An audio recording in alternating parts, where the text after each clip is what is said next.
ప్రస్తుతానికి Regent, ship పేరే Regent. మనం ఇక్కడ సింగపూర్లోనే ఫిష్ యాక్వేరియానికి అయితే రావడం జరిగింది. ఆ ఫిష్ యాక్వేరియం పక్కనే ఇది మనం చూసుకోవచ్చు. ఇదంతా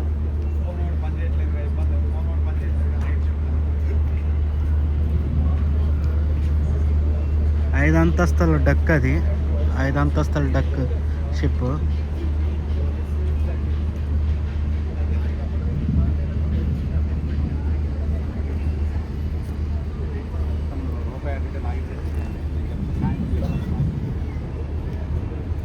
మేము అక్కడ టవర్స్ కనబడుతున్నాయి చూడండి, పెద్ద టవర్స్.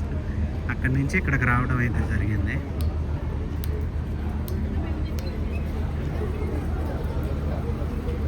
పైన రూప్ వే లైన్ ఉంది.